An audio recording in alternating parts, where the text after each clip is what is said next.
Good morning, everyone. Welcome to lecture 4 on finite element method.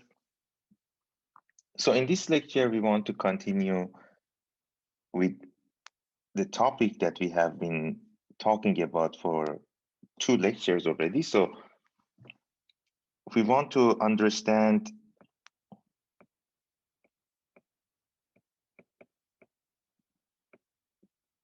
key ingredients of finite element method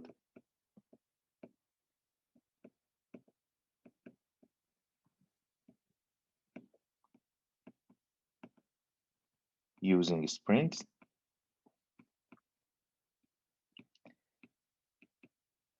And I have mentioned this already many times that I am repeating this a little too much. I understand that for some of you, this may be too much repetition, but throughout the semester, you will understand why I did this better. So I think there is just too much depth in this topic, and a little repetition, it helps you to better grasp them, to better digest them.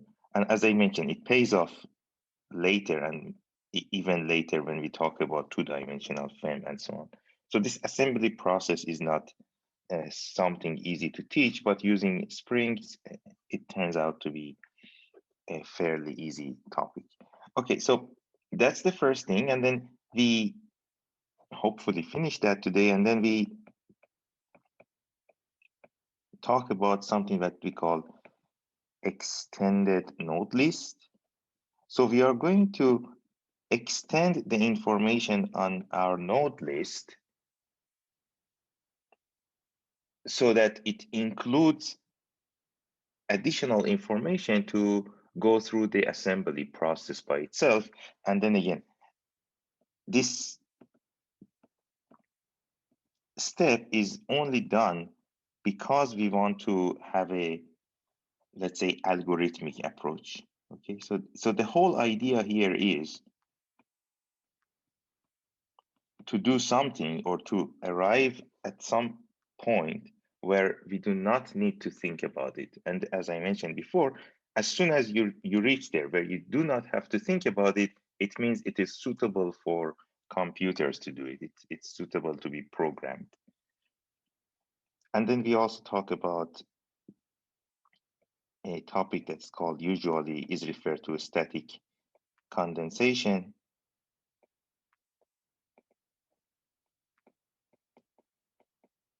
And let's say reduced system.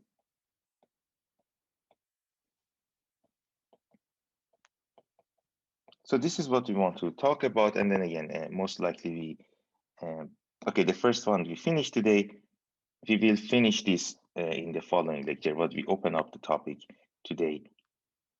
I also need to emphasize on one point, as I think I mentioned that also at the beginning of the semester, the way we teach finite element method, and especially, for instance, when I talk about this extended node list and so on, you cannot find it in any other book or any other references. This is the way I do it. This is the way we do it. And as I mentioned, in different books, in different programming skills or approaches or syntaxes, different ways have been adopted. For us, we do it our own way. And as I mentioned, for us, it means that we are going to use something like MATLAB, especially MATLAB, but also Python this semester. But these are, let's say, more modern programming languages, and you are comfortable with using matrices in this. And also, there is no memory problem. And also, we do not do it object-oriented and so on. So it's not object-oriented. It can be if you want to, by the way. So what we do is not really limited in principle, but the point is that it's not optimized for anything. It's only optimized for learning. So we want you to learn everything. Okay, so this is kind of the little roadmap for this lecture and next lecture. So we talked about this story. We talked about the fact that if you have one spring, you can write the stiffness of that spring as a matrix, and then you end up with a system which looks like F equals KU. So F equals KU by itself is not a new system, except that now F and U are vectors and K is matrix. And then we showed that this approach is sort of generalizable because first you can cover what we usually call springs in parallel and series, but also more complex system. So it's a fairly rich concept and it can be applied elsewhere. And we also later talked about this, that the key into this view is that we can split a system into its elements, and each element knows its own nodes, and it also knows the relationship between its own node and global nodes. Okay, so this is basically the story. So if you come to element 1, so this is global element 1, global element 1 knows where its node 2 is, and that would be here. And then in this system, that means this would be the global node 2. So we sort of take advantage of the fact that each element is aware of the whole system and the relationship between its own nodes and the system. And as I mentioned, if you look like that, then we can easily, let's say, assemble elements in this example that we shown, and then later we talked about this example. So we said, well, what we want to do is now to kind of start with a system like this and replace it with this system. So on one end, you have node 1, on the other end, you have node 4. Now the question is, what is the effective stiffness which would represent the whole system? And in order to do that, as I mentioned, we start writing the stiffness for each of these elements one by one, and now we need to assemble this. And we also said, well, this system has 4 nodes, so we know that the stiffness of the system would be 4 by 4. What we want to do now is to come from the previous slide, from these, to that 4 by 4 stiffness. So that's what I want to do. Okay, and as I mentioned, the key here is to make this sort of simple, very unintelligent, if you want. Okay, so we start with element 1. Now, if you look at element 1,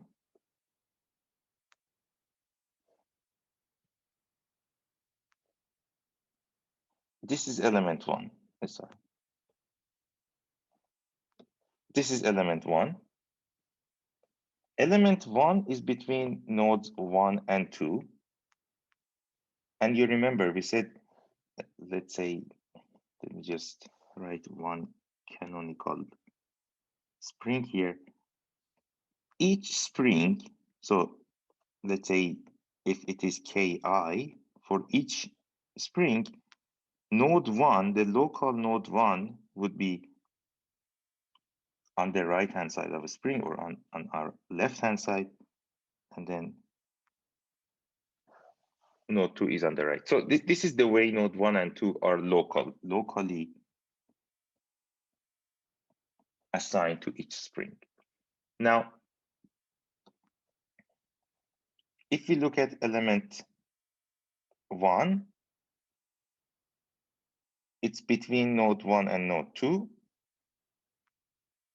global node 1 and node 2. So its local node 1 is actually global node 1, and its local node 2 is global node 2. Okay, so that's the thing. And now we are going to write those into or on top of these matrices. So the numbers, the global node numbers would be here. This is 1, this is 2. Okay. So this is how it works. And then again, as I mentioned, for this element, for instance, you can look at it this way. Element 1, local node 1 is, well, let me just put it like this, is also global, or it is contributing to global node 1. Element 1, node 2 is contributing to node 2. Okay. All right, so that's element 1. Now we come to the same game with element 2. This is element 2. Element 2 is between nodes 2 and 4. So that means this is 2, this is 4, this is 2, this is 4. So we are going to do that. So 2, 4, 2, 4. Then we do the same game with element 3. Now element 3 is here. It's between nodes 1 and 3. So that would be 1, 3, 1, 3. So we do that now. It's then 1, 3, and these are the global node numbers, right? So this 1, 3. Then we do it with element 4.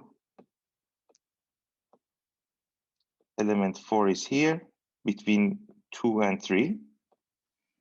So it would be 2, 3, 2, 3. And eventually you would do it with element 5. Element 5 is here, so it's between node 3 and 4. So it's 3, 4, 3, 4. Okay, so we have everything we need. We just need to put this into the next slide and then sort of assemble the system.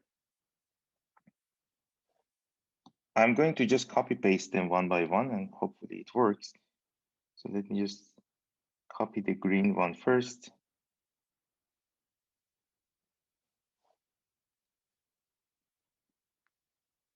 Okay, so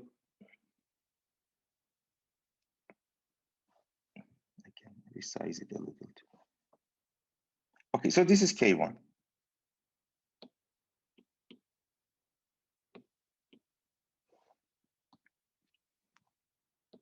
Then we have K2.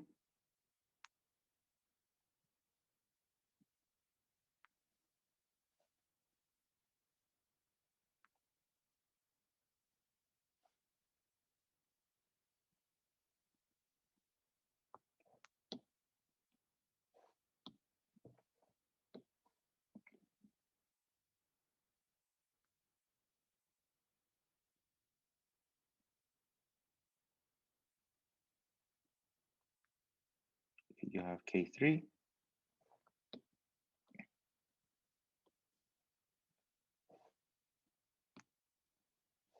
K4 and K5.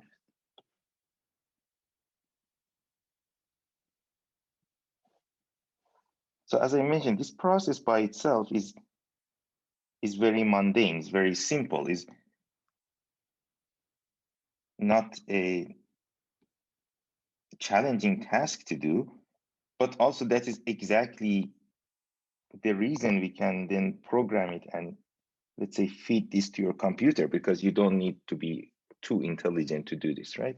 Okay, so we have this system now, and then in order to distinguish between these, I'm going to just use, let's say, a different color for the global system so that you can distinguish between.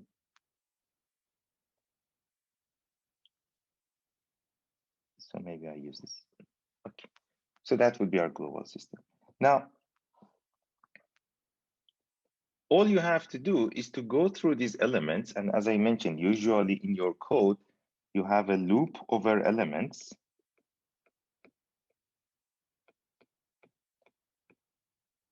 And then in that loop, you just read these stiffnesses and put them into the global stiffness, and then you end the loop. Okay, so it's basically just one loop in your code, and that's what we are going to do. So you come to element one. Element one has 4 components.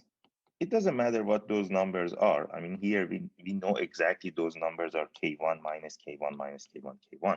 But it could be anything. It could be 1, 2, 2, 5. It doesn't matter what really is. It's just, there are a bunch of numbers, and all you need to do is to transform those numbers into the big system. Okay, so I'm going to do that. So basically what you see here is that your K1 would come here, minus K1 would come here, minus K1 here, and then again a K1 here. Okay, so this is exactly this 1, 2, 1, 2, which we had here. We just look at them as global index, okay? So these are like global placements.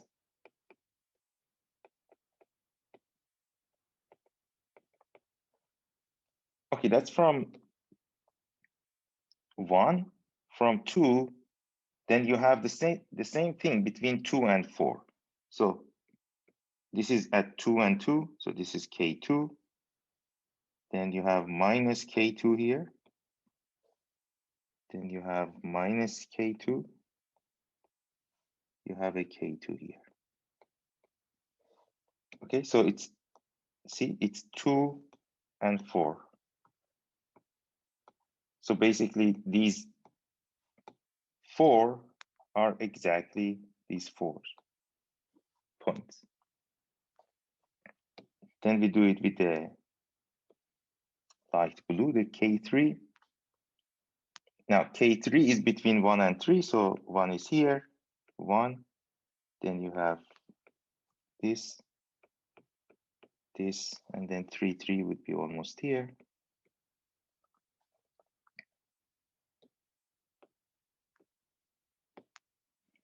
Then we come to 4. 4 is between 2 and 3. So that is at 2. That's a 3. Sorry, this is 4. 4.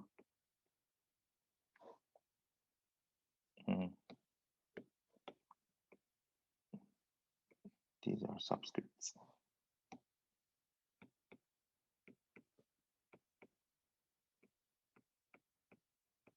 Okay. So I think I messed up some subscript, superscript here. But you get the idea. These are superscript for clarity, as I mentioned. We use subscript specifically if we want to talk about local values of global quantities. Okay, it should be good now. So that's that. And then finally we do K5, we do this one. So it's between 3 and 4, it's going to be here. So you would have plus K5 minus K5 minus K5 plus K5. So plus K5 minus K5 minus K5 and plus K5. That's it. And then these points where you have nothing, they are just 0. And those zeros, they mean that there is no connection between those two nodes. So this component, this is component 1, 4. It's on the first row on the 4th column. So basically it tells you there is no connection between point 1 and point 4, or node 1 and node 4 in your system, which you can see it here. So this is node 4, this is node 1. There is no connection between them. If you actually had one more spring here,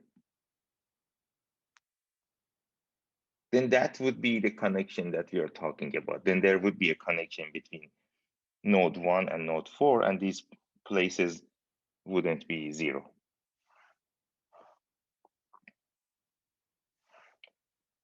Okay, so this is essentially our system. And then again, as always, if you just look at the system, you can see it is a symmetric system. You can see its determinant is 0. Well, I don't know if you can see, but if you calculated this, you could see that the determinant is 0, or otherwise, if I didn't make a mistake, the determinant must be 0.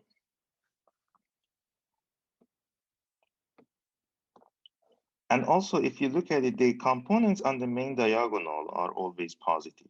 So the determinant is 0.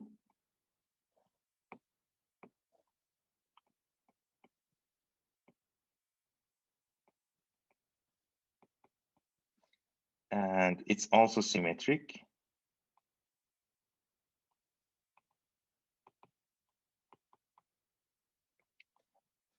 And also one more property is that if you look at these, on the main diagonal, they are all positive numbers, okay? So you are adding a positive number with a positive number, you always get a plus number.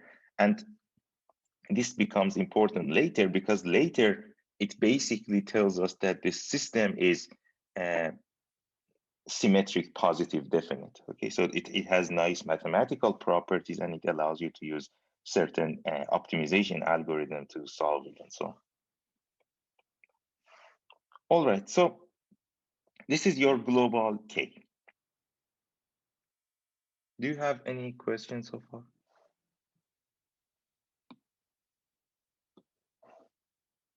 Very good. So what we did is basically we just calculated the global stiffness, and what we could see that the global stiffness here, it's a 4x4 system, and it has these nice properties that I just mentioned. But how that global system connects to, let's say, forces and displacements. So on our system, we have also forces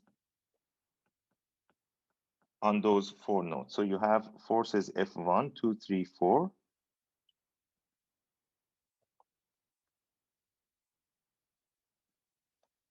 These are the external forces on global nodes.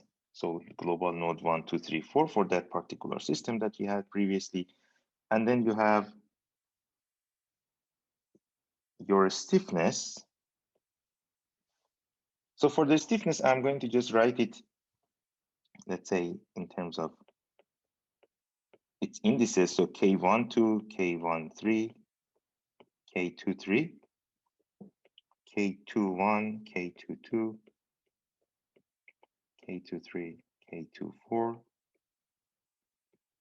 K31, K32, K33, K34, K41, K42, K43, and K44. Okay, so this is your stiffness basically. And then the stiffness is multiplied by displacement U. So it's the displacement vector U1, U2, U3, and U4.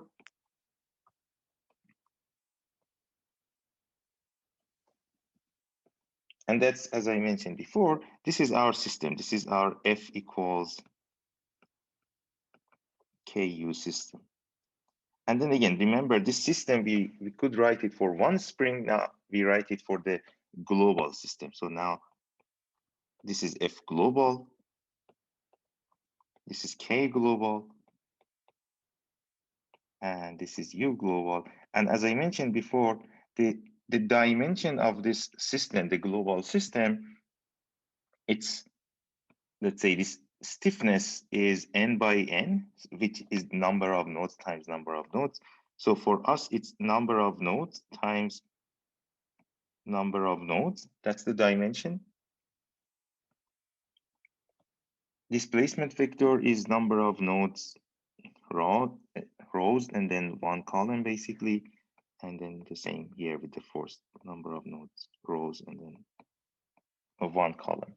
So it turns out that this quantity number of nodes, it's number of nodes if you're talking about a one-dimensional system. So if it was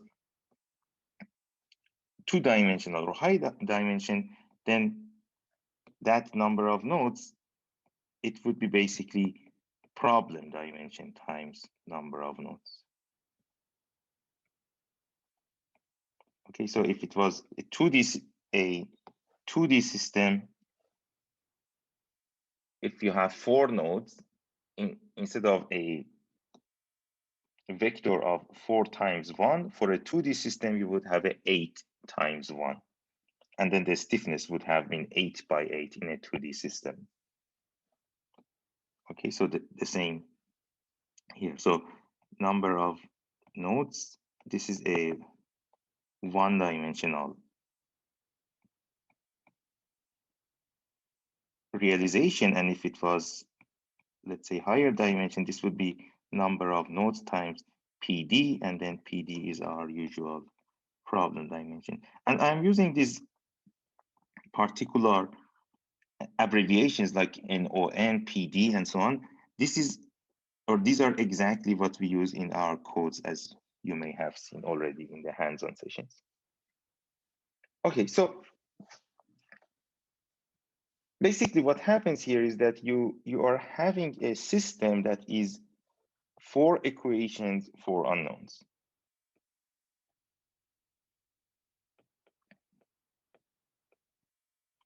Four equations and 4 unknowns. And that means if you come to this point, and if you haven't made a mistake before this, you should be able to solve the system if you impose the boundary conditions correctly. So where are those boundary conditions? The boundary conditions are exactly within your displacement and forces. So you may want to ask yourself, are you applying force?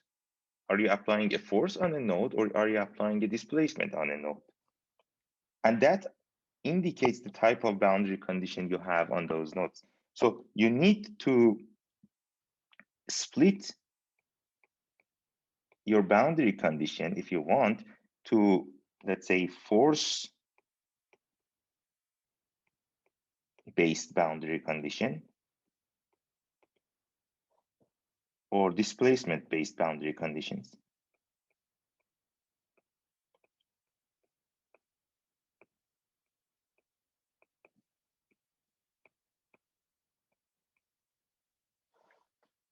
Now, as you can imagine, we are not the first people who are using these or who are making terms for this. So these force-based boundary conditions, they are usually referred to as Neumann type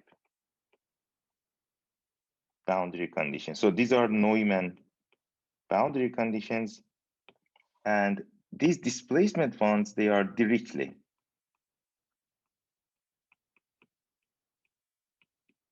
boundary conditions.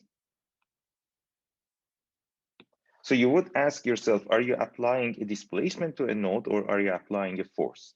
If you apply a displacement, then you know what is U, and you don't know what is force. That would be a Dirichlet type boundary condition or displacement-based boundary condition. But if you are here and you don't know what is the displacement, but you know the force, so you apply a force, that would be a Neumann type boundary condition. And this is exactly true for our system too. So here, for instance, you know at node 1, it is fixed. So you apply a displacement. But in this case, you apply a displacement of 0. But displacement of 0 is like enforcing the displacement is also applying a displacement. So this is a Dirichlet boundary condition. Here you apply a displacement, so it's also a Dirichlet boundary condition. But at nodes 2 and 3, you see you are not imposing any displacement. The displacement is actually becoming an unknown, but what you do know is a force. You know the force is 0, so you are applying a force, and that means these are Neumann boundary conditions, both of them. In other words, if you want to think of this system for you, for the system that we drew previously, this would be 0, this would be 0, this would be unknown, this would be unknown. For the displacement, this would be the displacement at the wall, which is 0. This is the total displacement that you apply. So you know what it is, it's a number. And then these are the unknown displacements. But eventually, if you look at it, you see you have 1, 2, 3, 4 question marks. So these are the 4 unknowns. And basically you have 4 equations to solve them. And that's what we want to do. Now, before I jump to do that, I just want to rewrite this system for you a little differently, which connects us to what we want to do later to solve this system. So I'm going to now clean this a little.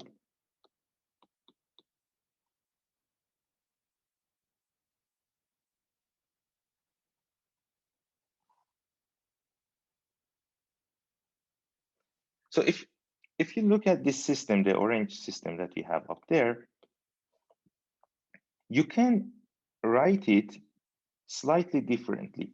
So if you think of these columns of K as individual columns. So see here, when you want to multiply the right-hand side, you multiply this one, K11 to U1, you multiply K12 to U2, K13 to U3, K23 to U4, and then you come to the next one and you do this, and it gets complicated and so on. So what you can do is think of it this way. So all the components on the first column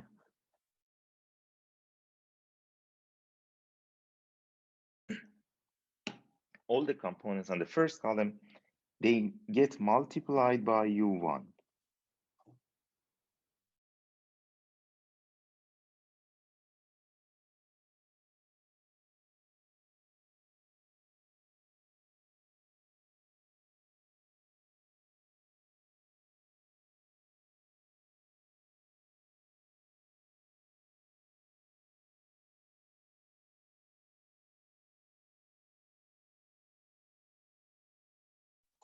All the components on the second column,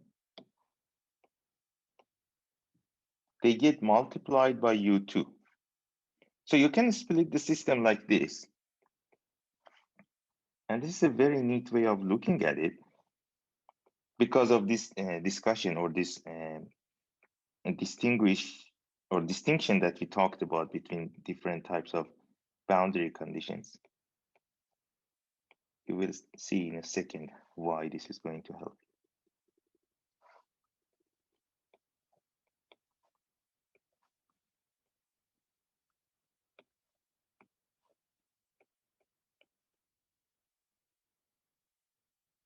What's that? Sorry, this is K14.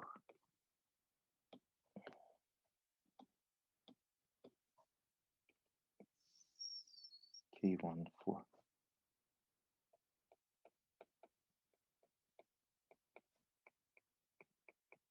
Okay, so this is your system. Let me just also go back and correct it in this slide too. K14. Okay, so if now you look at this system, remember about the type of boundary conditions that we said we would have? We have either Dirichlet type boundary conditions and or Neumann type boundary conditions, and each of them could be 0 or not. So let's say the boundary conditions are either Dirichlet type or Neumann type.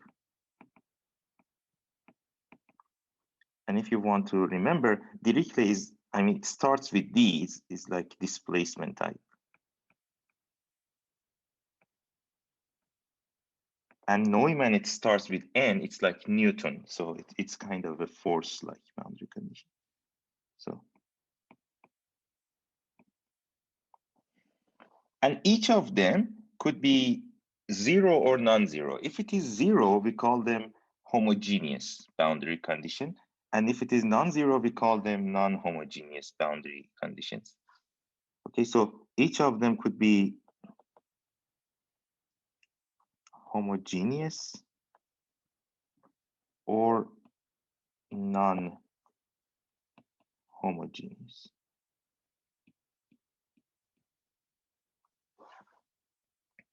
Okay, and homogeneous means it's 0. Non-homogeneous, it is non-zero.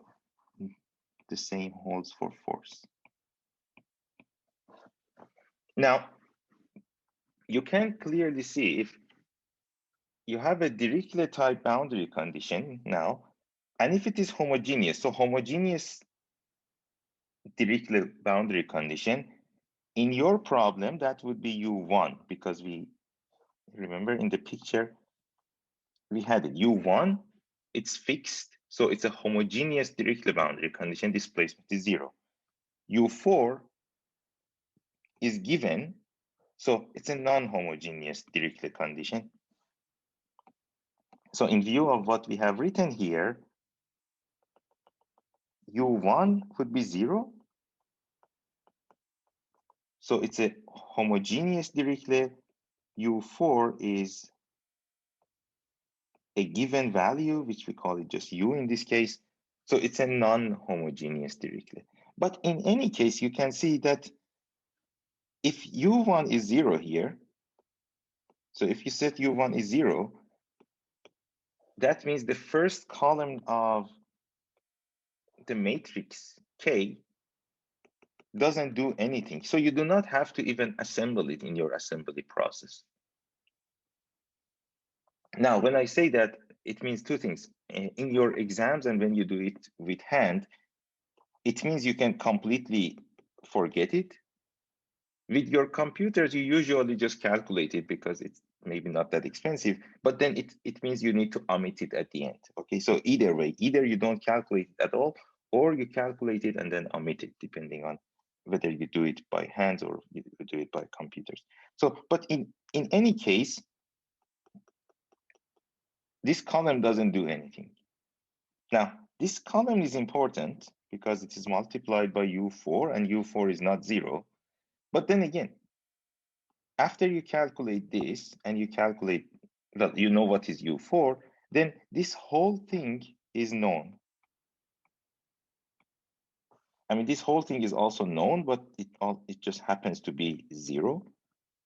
But you can see that these 4 yellow terms that we have, so if you think of these 4 terms, these 2 terms, they play a very different role from these 2, because these 2, the one that is multiplied by U1 and the one that's multiplied by U4, they have a different nature because they multiply by displacement that we know, or they are related to Dirichlet type boundary conditions. Okay, so this brings us to what we do next, and then that is the topic of static condensation. So what we want to do is to reduce the system to something that we can basically solve it better. So we want to reorder terms in a more, how to say, in a more convenient manner. That's what we want to do. So before we do that, I want to just emphasize again, just pay attention that this number 1 here is the second number on, or let's say the column counter on this. Okay, so number 2 here is the second index on the K. Number 3 is the fourth index on the K. So in a way, we will use this property, or when we want to name these, we will use this property to nicely name them. All right, so in summary, we have a system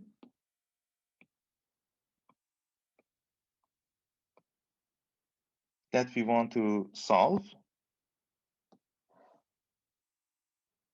and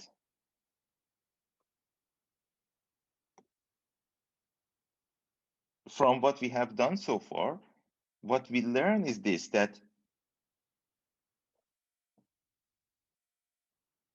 each component, each Kij, I mean, if you look at them, this Kj, the second counter, it's going to multiply by some sort of Uj, but its contribution goes to Fi. Okay, so this is important to just see it that way. So if you look at what is happening here is basically like this, as if you think that Kij, it tells you how much Fi cares about Uj. This is, let's say, a layman explanation of stiffness, and I want you to remember that, because it's also important for understanding what's happening with stiffness. So basically, what we have here is something like this, that Kij, it multiplies with Uj, and then it contributes to Fi.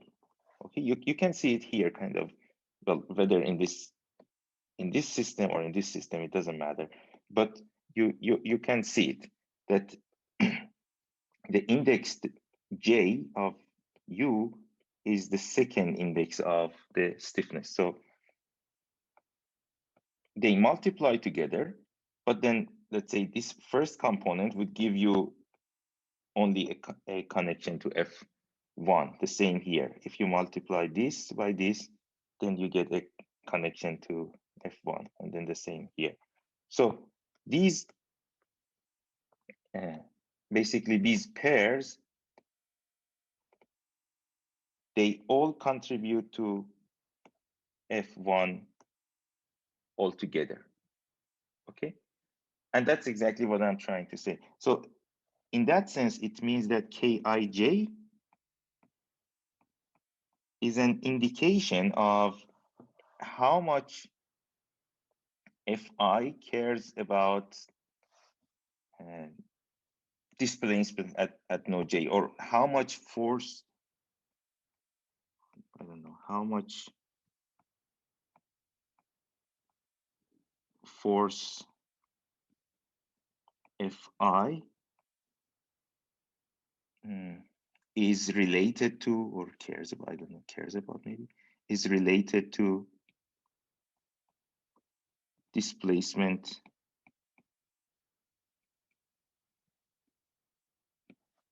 Uj, okay? Or how much resistance or how much attraction is between these 2 points. So again, if you look at this system, K13 in the global system, it tells you how much force you would need here if you wanted to move node 3 a little. Okay, so it basically is something like that. From from just the mathematics of it, you can kind of have that sort of physical interpretation. Okay, so that's all for this, let's say, the first half. As I mentioned, what we want to do next is to talk about static condensation and then extended node list. So what we want to do is to reorder this system so that we get the so-called reduced system of equation, and that allows us to solve the system more efficiently. All right. Do you have any question? Hocam, can I ask something? Yes, please. Yes.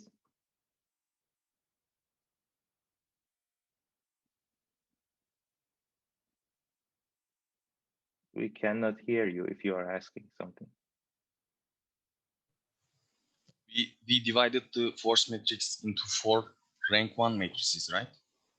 U1, U2.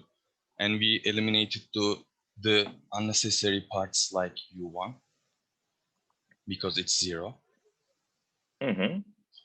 But can we do something about stiffness matrix like singular value decomposition and clean the noise, reduce the dimension of the problem? That's what we want to do after the break. Yes, that's what I mean by static condensation, basically, and reduced system. Okay, John. Thank you. Yes, that's a good question. So we want to talk about the reduced system exactly after the break. Any other question? Very good. Thank you for the question. So I have 9:20 now, 21. Let's continue at 9:30 sharp. Okay, so I see you in 9 minutes almost.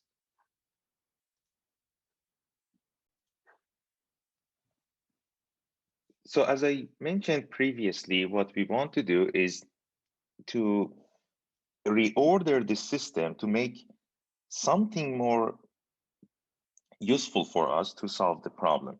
And just sort of remembering what the system is, you can see the system on the right-hand side. We know the displacement at U1, well, displacement at 1, so U1 is 0. We know U4 is just a given U. And then we know at node 3, the force is 0. And at node 2, also the force is 0. So these are the conditions we know. And if you impose those conditions into your system, this is what you know. So that means U1 is 0, or it's again Dirichlet. So that means prescribed displacements. So we have a prescribed displacement of 0 on U1. U4 is just U. Again, it's also a Dirichlet. It's now non-homogeneous Dirichlet. That also means, again, prescribed displacement.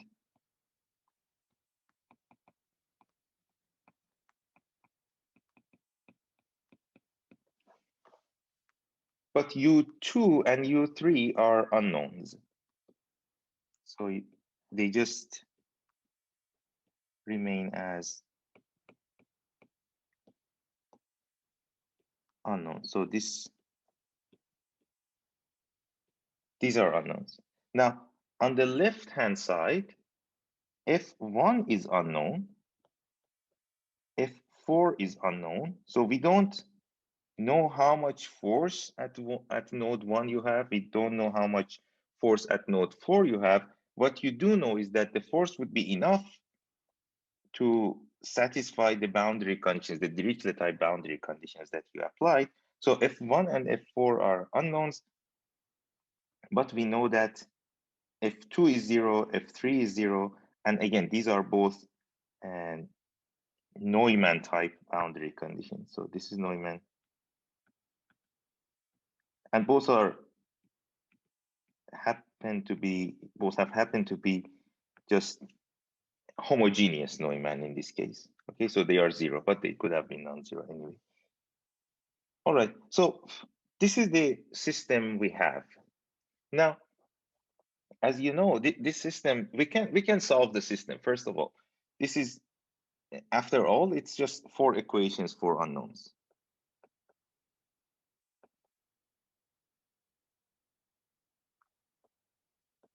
So it's possible to solve this, but it's not very friendly to solve this yet, because you can see the question marks are all over the place. If the question marks were something like this, so you have a system, for instance, something equals,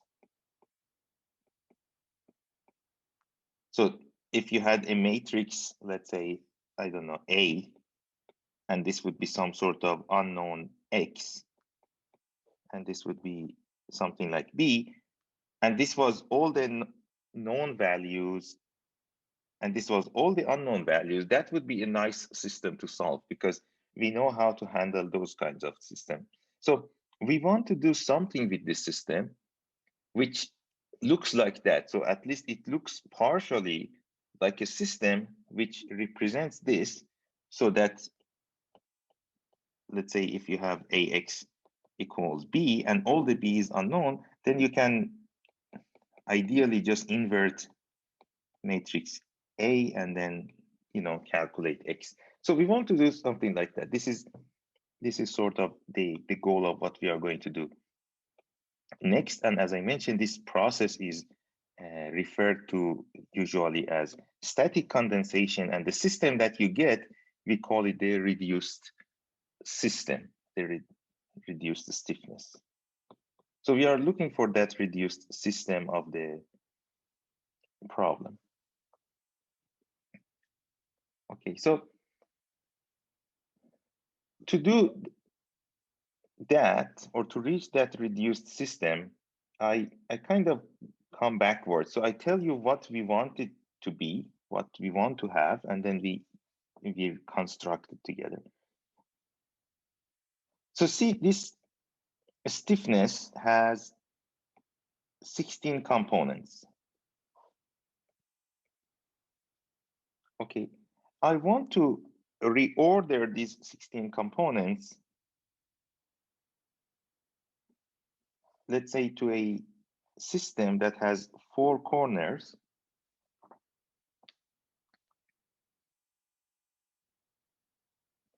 And in those 4 corners, I want to have, let's say, the Dirichlet and Neumann parts separated. Okay, so this is the idea. We want to have something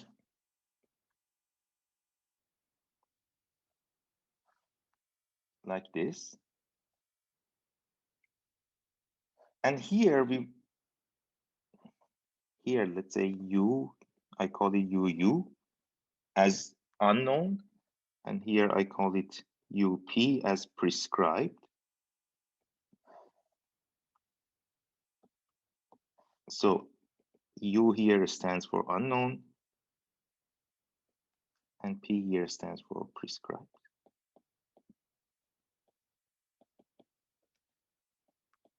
So in our system, that means U1 and U4, these are the prescribed values. We want to put them down here. And U2 and U3, we want to put them up here. Okay, and then that means we also need to reorder the components that are multiplied by them. So we need to reorder the components of the stiffness so that it accommodates for that. And if we do that, then, I don't know, for simplicity, let's call this thing KPU. I call this KPP, KUU, and KUP. And then again, this is our own notation in different books. You see different notations for this.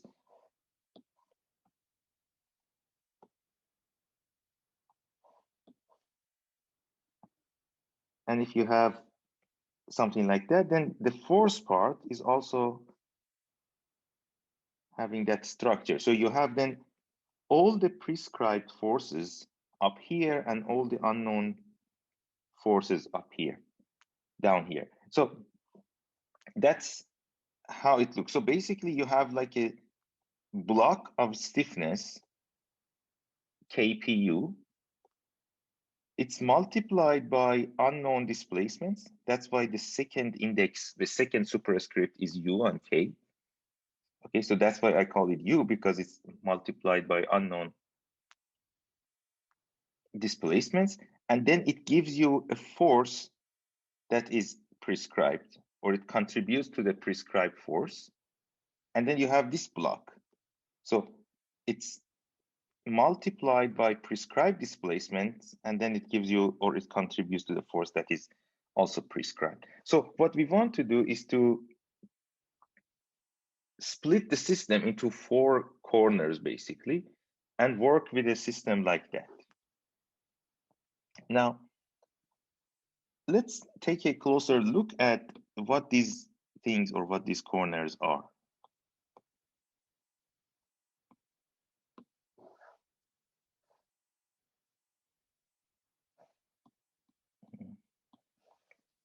If you look at these, the prescribed ones,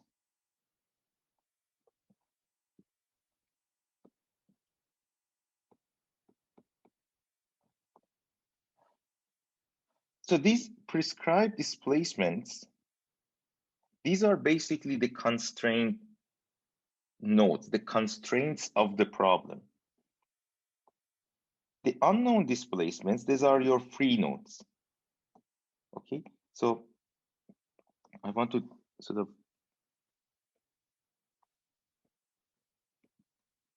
focus on that for a moment. So these are your free nodes.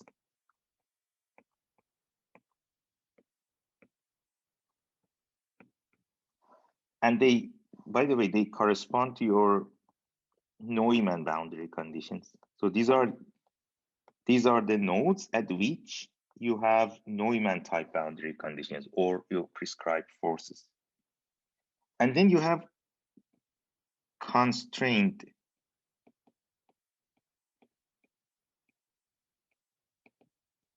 nodes. And these constraint nodes, these are the nodes that are associated with Dirichlet type boundary conditions.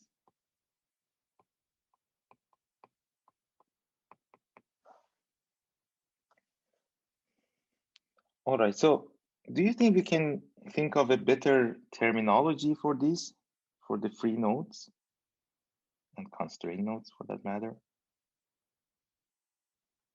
So these free nodes, they should remind you of something that we have had before, and we have a lot of it in mechanics. These are exactly degrees of freedom, okay? So basically they tell you how many degrees of the problem are free. And then for a one-dimensional problem, if you have, let's say, 5 free nodes, that means you have 5 degrees of freedom. Okay, so these are the degrees of freedom, and then motivated by that, we also define this, okay, very, let's say, underwhelming definition, degrees of constraint, okay?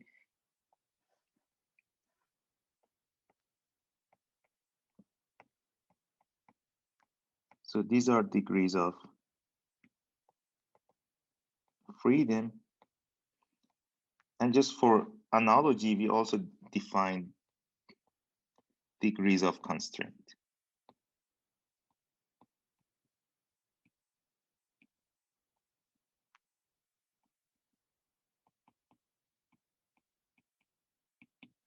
Something like that. Okay. So this is what we want to do. And now, if you look at this system, it's only multiplied by freedom degrees.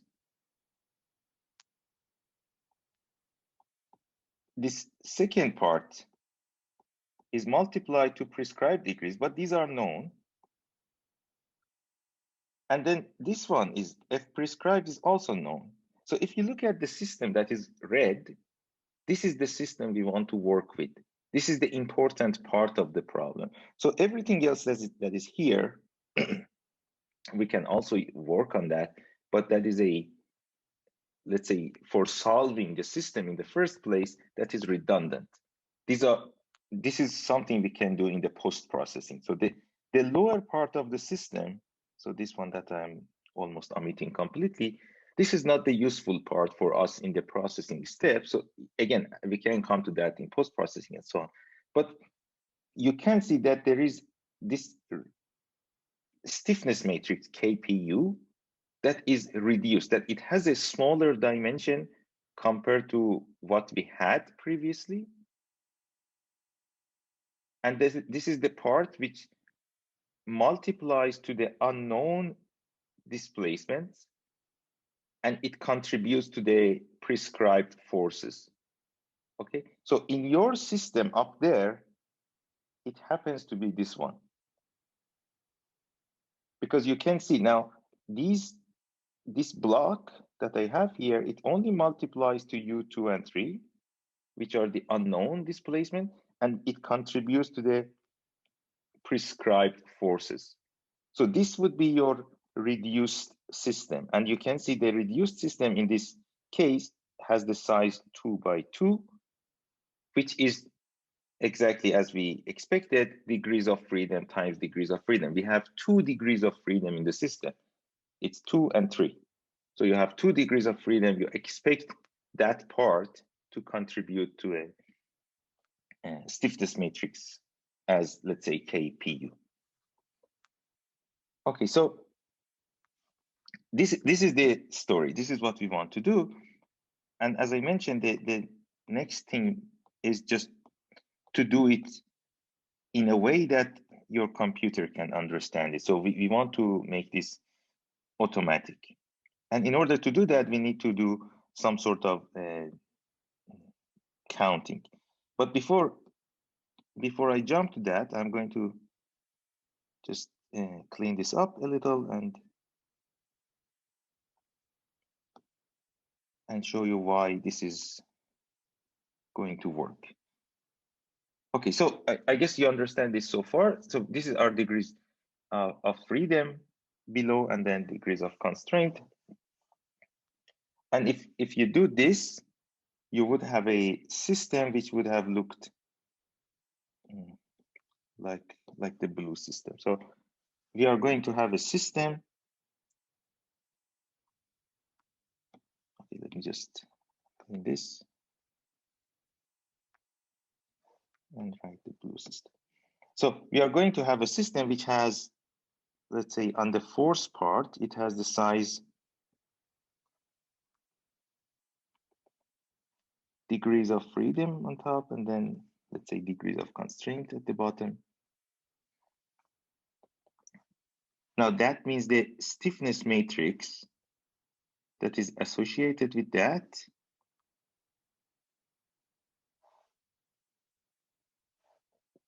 is also following the dimensions.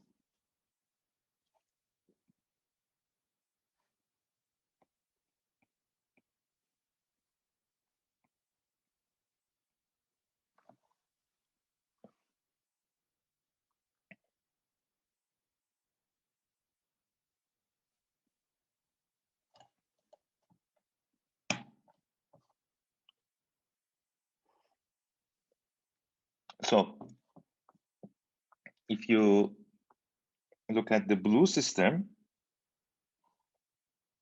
this would be your force here. This is your stiffness. And these are all global, right? So you're not talking about individual springs anymore. And this is your displacement.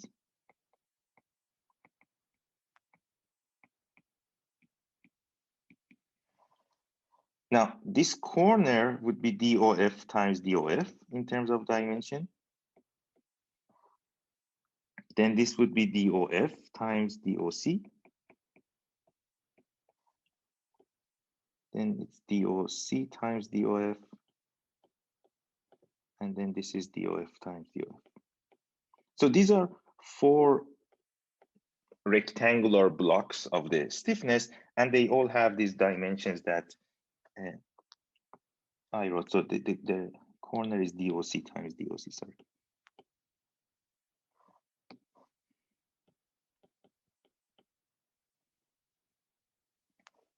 Okay, and then again, you can kind of appreciate the dimensions here.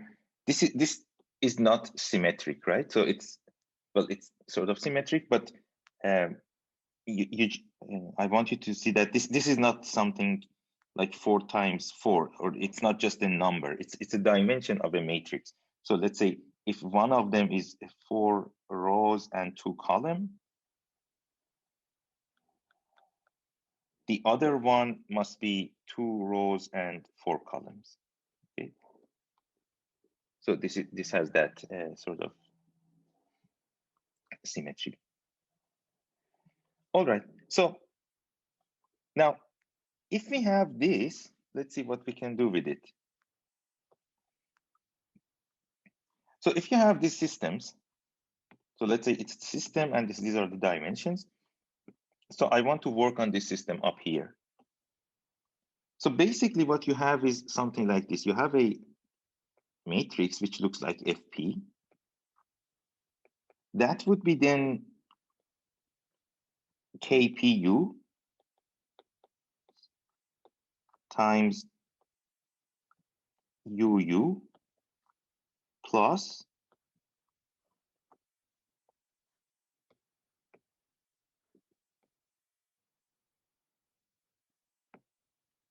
KPP times UP.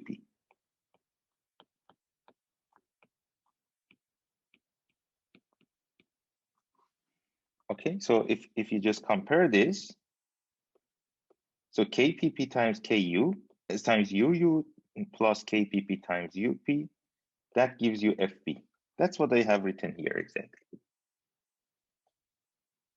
Now, why is this good? Because it basically tells you, you can say then KPU times UU is FP minus KPP times UP.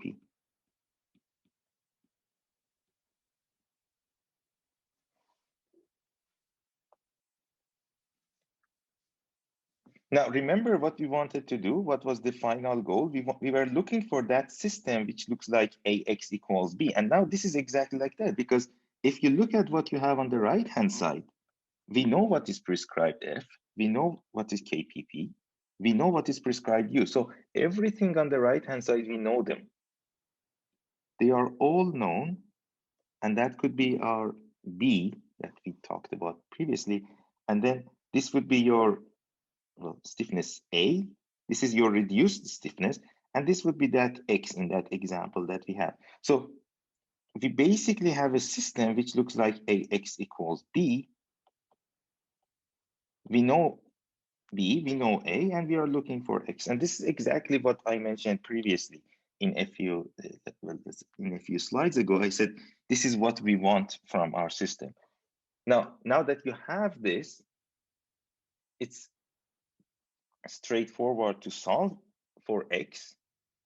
And then again, X happens to be the unknown displacement. That's exactly what you want. You want to calculate the displacement of your system, okay? And then you can easily do this. So that would be then your X equals inverse of A times B. And also remember, many times I mentioned about the properties of A. So it turns out that because we know this A is symmetric and the components on the main diagonal are positive and so on, if you impose the boundary conditions correctly, we actually know we would have a matrix A that is invertible. Okay, so it's a very nice and suitable system. It's not only invertible, it's also positive definite, symmetric positive definite, as I mentioned. So it has very interesting mathematical properties allowing us to use optimization algorithms and so on. So this is what you want to do.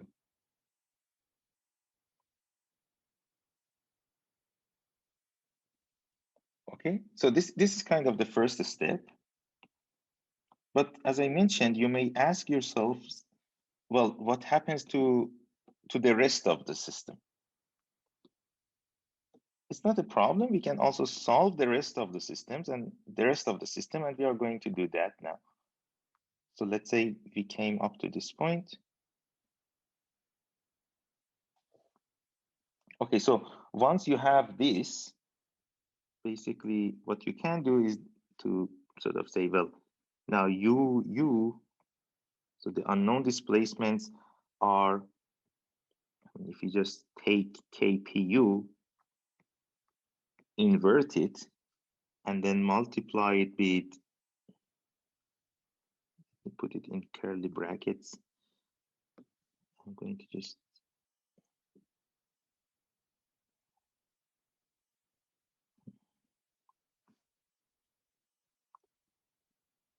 yeah, so if you just do this,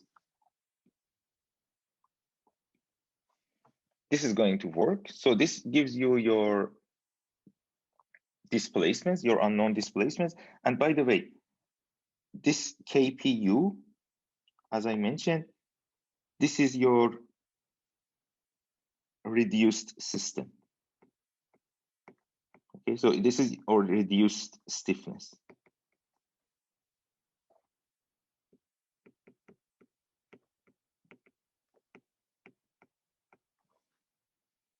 That is the reduced stiffness. Everything that we have here, this is rather the reduced system, or the system before that.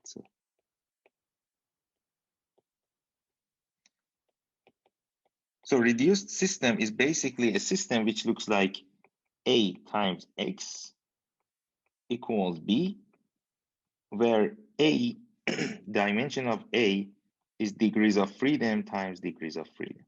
This is your reduced system. And as I mentioned, for the exam quizzes and so on, usually I ask you to compute the reduced system by hand. All right, so we have this thing.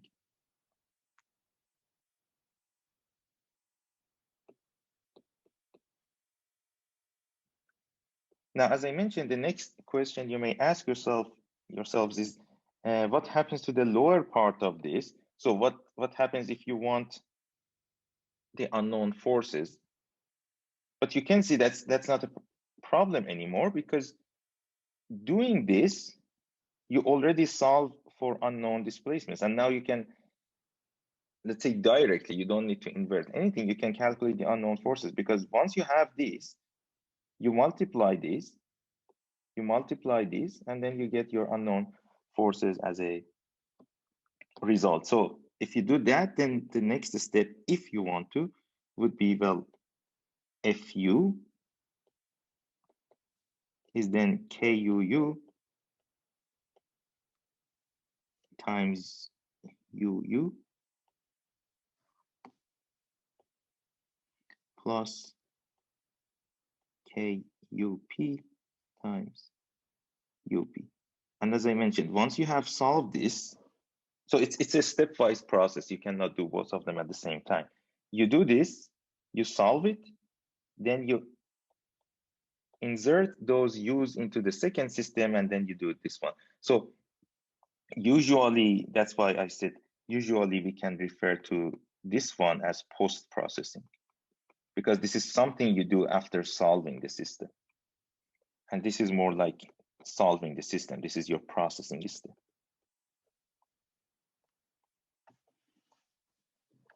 Okay, so this thing that we just talked about, it's usually referred to as static condensation.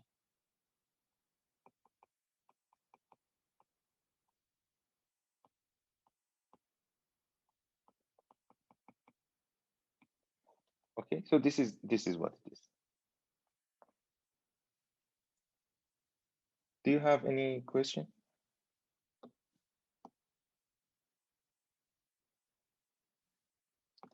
All right, so I think this is very clear. Just write it here again.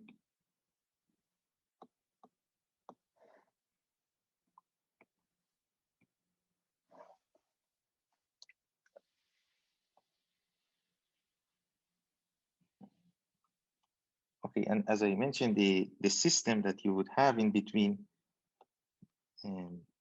so K, yeah, this system. This is what we call a reduced system.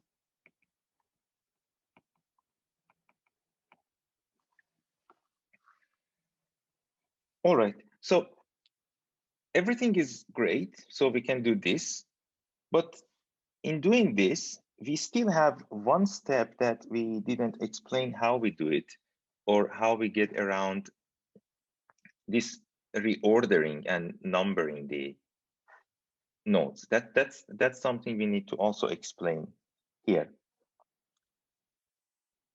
In other words, I just assumed that we have this intelligent process that can collect all the, let's say, unknown displacements on top and all the prescribed displacements at the bottom. But this is still something that we did. I mean, we looked at our system, let's say visually ourselves, we looked at it ourselves and we sorted it manually. We want to get around that step. So we want to go back to our system again.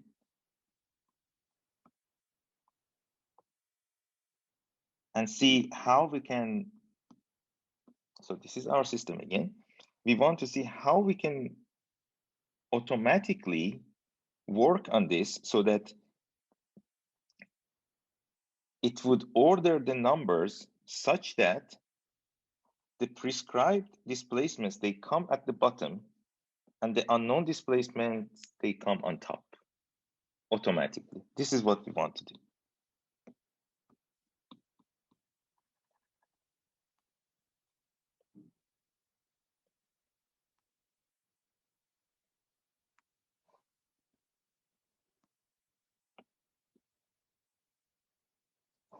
Okay, so basically what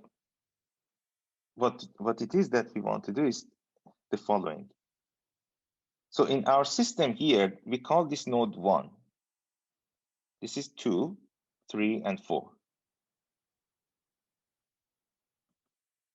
If we could have changed the numbering such that this node would have been 1, this would have been 2, this would have been 3, and this would have been 4, then the system that we would get wouldn't have this problem that we just talked about. Okay, so let me just repeat that again. So let's just take the same system. It's exactly the same system. And imagine we have two students. One of them is choosing the numbering that we have up there. The other one is choosing a slightly different numbering for this. So we do this. We call this, remember we said that node numbering is arbitrary, right? So if I call this node 1, I call this node 2, maybe I call this node 3, and this one node 4.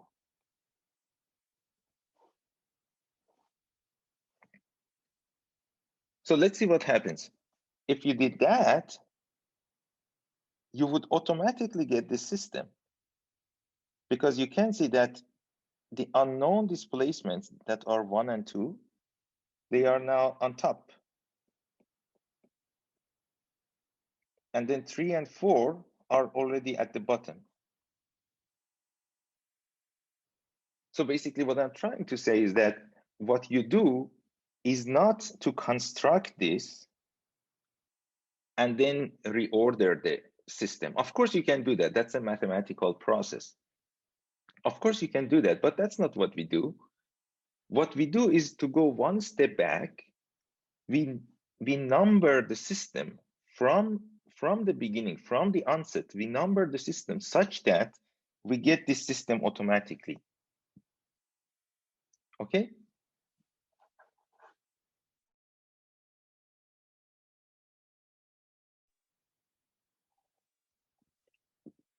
That's what we want to do. So when numbering it, we want to start numbering with the Neumann boundary conditions, because we know those are the free nodes. These are the degrees of freedom. And then we end with the Dirichlet ones, or displacement type boundary conditions. Does that make sense? So basically we have two options. Either you just number them arbitrarily, then you come up with a system which looks like this, and then you do a mathematical process to reorder this.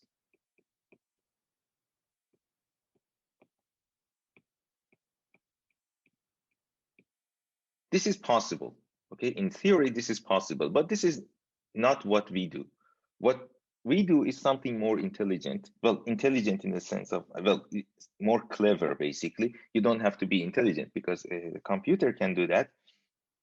But what we can do, instead of constructing the first system, we just reorder the numbers from the onset so that the system we get, it has this nice property.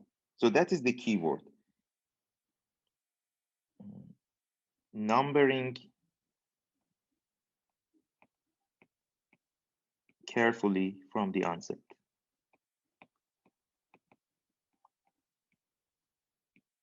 And that careful numbering, as I mentioned, it's not really a rocket science.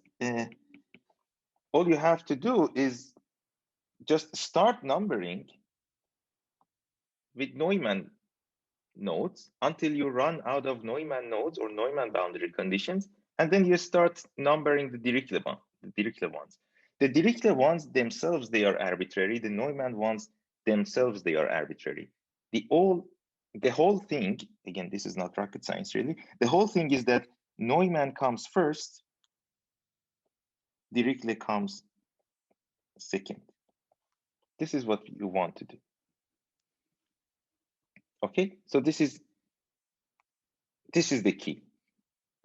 If you did that, then you automatically get a system which looks correct. So I'm going to just repeat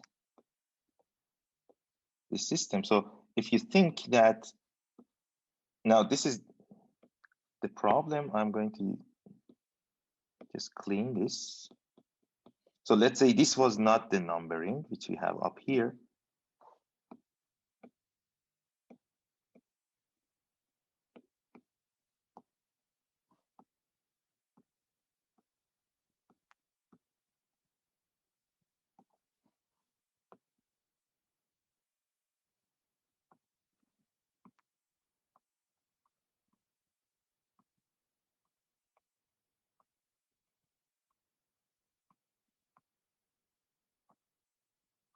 Okay, so if we used this system for numbering, the one that we have down here, the red system, not the one that we had in the previous. Again, the system that you see on the orange system is not changing. It's the same system, but the numbers inside have changed. Okay. So now, if you look at this, what you have in front of you, U1 and U2, they are here. So these are unknowns, but we know the forces are 0. So this is 0, this is 0, this is unknown, this is unknown. Then these two are unknown, and U3 is 0, and U4 is just the U that you have. And as I mentioned, this is now automatically is exactly the system you want. Okay, so all we want to do is to carefully number our system. And we want to, again, we want to automatize that. And you can see once you have this system, you can already split it into these 4 blocks. And these are exactly the blocks you have. And then again, these blocks have, in this example, they happen to be 2 by 2 because we have just two, let's say 2 degrees of freedom and 2 degrees of constraints. But I mean, it could be any system. The idea is the same thing. Okay, so what is, I mean, it looks like a very simple problem. So what's the problem here?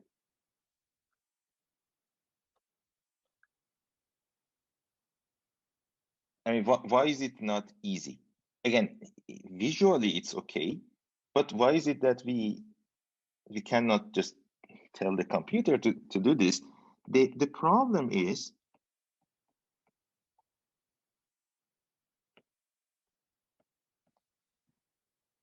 we do not know, or again, by we, I mean the computer. I mean, we see it's 4 or 5 or whatever, but the computer doesn't know. So we do not know, let's say a priori. So we do not know in advance how many degrees of freedom we have.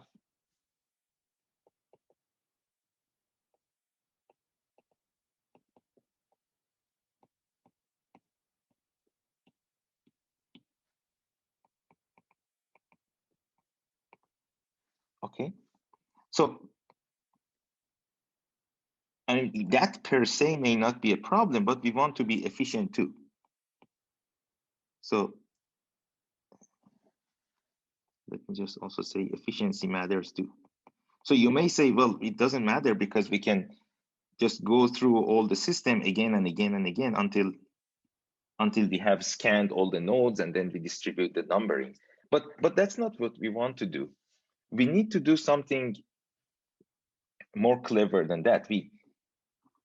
Let's say you start the system from left to right, okay? And while we are there, we should be able to give some attribute to that node. Does that make sense? You cannot just come from left to right and then say, okay, this is Dirichlet, so I'm not going to touch it. I come next and then, okay, this is Neumann. This is Neumann.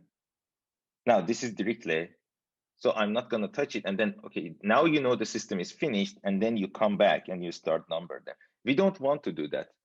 Again, with 4 nodes, it's okay. But let's say if you have 1,000,000 degrees of freedom or 1,000,000 nodes, that means you have to store all these informations. You have to start from somewhere and end the system. But by the time we end the system, we want to have the numberings done.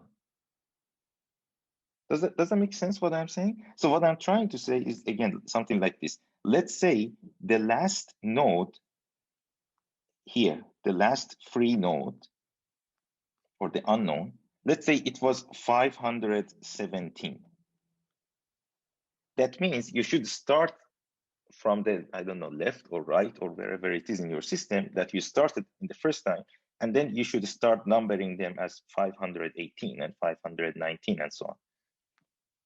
So this doesn't seem very intelligent. So this is not very clever. If you go through all the nodes, you calculate all the degrees of freedom, and then you come back to calculate all the, or to assign numbers to all the constraints. So we need to do something. We can do some sort of flagging that we keep these informations, but we have only one loop through the system. So let's say in one round, we want to start from node 1 to node n. And then at the end of that round, we know exactly how many degrees of freedom we have, how many degrees of constraint we have, and which node has what number. This is the idea. We want to have one loop over the nodes and distribute the numberings accordingly.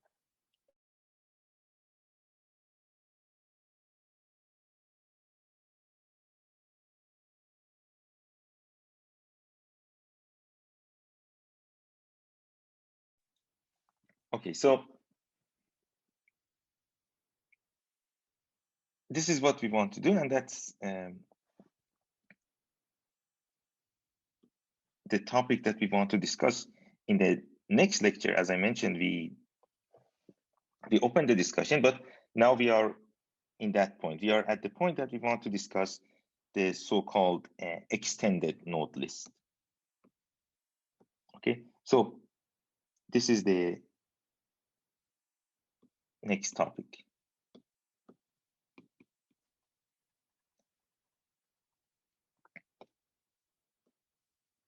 So let's say we have a node list in this system. And by the way, the node list that you have is constructed by the geometry of the problem in the computer. Okay, so it's like the number of rows that you have in Excel, for instance. So each node has a number by itself, but then you want to connect a degree. Okay, let's call it a degree in this case, to each of those. Okay, so if you think of the previous system that we have, or we had here in a few slides ago, I think this was the way we numbered them. So it was 1, 2, 3, 4. Just so in that case of previous numbering, so this was node 1, this was node 2, right? This was node 3, and this was node 4. You see, the orange number are the numbers that we had used previously. And as I mentioned, that is usually the step that you don't have a control over. It's usually geometrical. I don't know if it is 2D, it starts from a corner and it has a certain orientation. If it is 1D, maybe it is from left to right and so on. So let's say it's 1D and it's from left to right. So it's 1, 2, 3, 4. This is something you are given. But as I mentioned, what we want is the degree. So in front of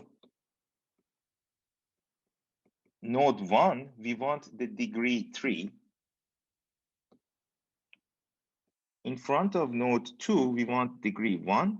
In front of node 3, we want degree 2. In front of node 4, we want degree 4. Does that make sense? So if you can make this connection, and this is exactly the goal of what we want to do in the next lecture, we want to make this connection. We want to write an algorithm that the system automatically, in one loop, basically, it starts from node 1 to from the first node to the end node. Okay, so you want to have a loop over nodes.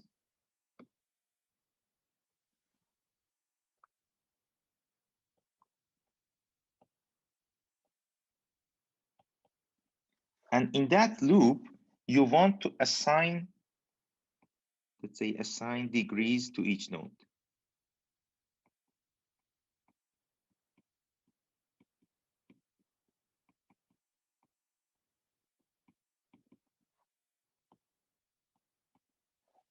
Okay, this is what you want to do. And you want to assign these degrees such that, again, if you run it for the system that is in front of you, we want to end up with degree 3 on node 1, with degree 1 on node 2, with degree 2 on node 3, and with degree 4 on node 4, because these degrees then automatically give us this nice system that we talked about. They give us this reduced system free of charge, if you want. Okay, this is what we want to do. And as I mentioned, the keyword that I'm going to finish this lecture with is the so-called extended node list. Okay, so you are having a node list like this, and usually the node list, again, it has just coordinates x and y, by the way, in front of each node. So we want to add more information in front of each node, including the degree, and then the degree would basically allow you to arrive at a system that is automatically numbered, and it's numbered in a way that your Dirichlet nodes, they end up at the bottom, your Neumann nodes, they end up on top. That's the key. All right, so that's all for today. Do you have any question?